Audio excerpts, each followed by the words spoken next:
De volta com o cenário político, continuando o nosso programa de hoje, que está conversando sobre pesquisas eleitorais com o CEO, que é diretor executivo da empresa Atlas Intel. A gente está falando aqui sobre os resultados das pesquisas e vamos falar também sobre análises e projeções, já que também o Andrei Roman, ele é cientista político. Então, participe do programa de hoje. Temos aí nossas redes sociais disponíveis para você interagir com a gente.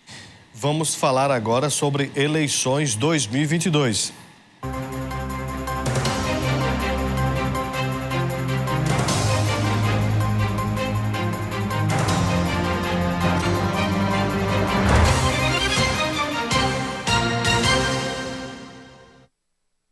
Pelo menos 3 eventos já estão agendados para a campanha do candidato à reeleição neste segundo turno.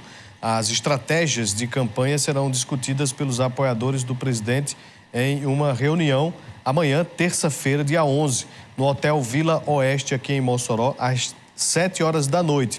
Já no dia 12, vai acontecer um momento de oração e marcha em defesa das crianças, famílias e da fé cristã no Brasil.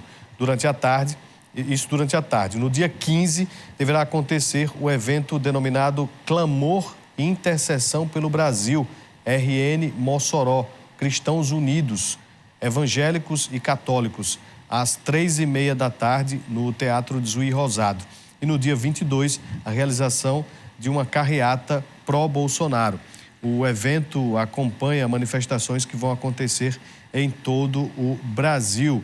Se semana passada a gente teve ali as movimentações de lançamento da candidatura de segundo turno pró-Lula aqui em Mossoró, com Fátima Bezerra, com os demais que foram eleitos, nesta semana tem início também aí essa movimentação do candidato Bolsonaro em Mossoró e no Rio Grande do Norte, Carol.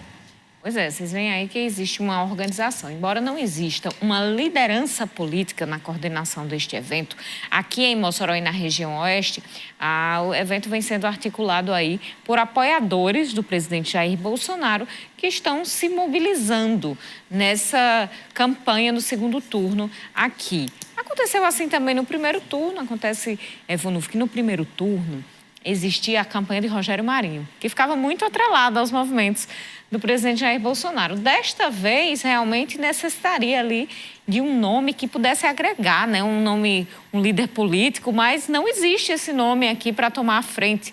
E aí você pode me perguntar, e o prefeito Alisson Bezerra? O prefeito Alisson Bezerra continua sem se manifestar em relação ao presidente Jair Bolsonaro, ao voto presidencial, assim como foi em 2018, ele ainda como deputado, candidato, inclusive, a deputado, assim como foi em 2020, quando se falava muito nas eleições qual era o nome que ele apoiava, se ele apoiava o presidente Jair Bolsonaro, ele sempre conseguiu se esquivar. E agora permanece assim. Estamos na segunda semana deste segundo turno e até hoje ele não disse nada, Vonuf. Vai ficar em cima do muro, pelo que a gente tem observado. Não vai definir aí quem que vai apoiar para a presidência da República. Vamos ver se vai sair alguma manifestação de apoio por parte do prefeito. Mas os apoiadores de Bolsonaro, as lideranças puxadas aí pelo Rogério Marinho, elas devem realizar essas manifestações pelo Estado. Mas só já agendando com você aqui, nosso telespectador, amanhã nossa entrevista aqui no estúdio vai ser com o prefeito Alisson Bezerra. Agendada, marcada, então você já sabe que vai ficar ligado aqui com a gente. Agora a gente volta com o CEO do Instituto da Empresa de Pesquisas Eleitorais Atlas Intel, Andrei Roman, que está conectado com a gente pela internet, conversando com a gente sobre pesquisas eleitorais. Já tem uma nova pesquisa agendada, registrada, Andrei, agora neste segundo turno? Tem sim, Carol. Sairá nessa próxima quinta-feira, dia 13. Será divulgada em parceria com nossos parceiros internacionais, a Bloomberg, Reuters, e no contexto brasileiro, com uma exclusividade pelo portal Polstergraph. Poderão achar esses dados de divulgação também nas minhas redes sociais, nas redes sociais da Atlas Intel. Espero que todos gostem da cobertura que a gente irá fazer de uma pesquisa muito importante. É a primeira pesquisa de segundo turno publicada pela nossa empresa. Andrei, quando eu acompanhei ali as suas redes sociais, você criticava algumas das desculpas utilizadas, né, para os resultados que foram vistos nas urnas. Por exemplo, apoio de jogador de futebol a determinado candidato, debates por um lado, que favoreceu a um ou a outro candidato. São muitas as interpretações sobre o que aconteceu nas urnas diante do que estava ali registrado nas pesquisas. Pelo que você tem observado, né, a Atlas continua no mesmo padrão, mas os outros institutos, eles, pelo que você tem visto, eles se atualizaram para não errarem mais na forma como eles atingiram seus números ali antes do primeiro turno? Tudo indica, Vonóvio, que se atualizaram sim. Eu estou falando isso porque a gente está observando grandes mudanças nas séries temporais desses institutos. O Bolsonaro subiu nessas séries de maneira significativa, encurtou a distância muito maior que estava apontada nas séries temporais anteriores.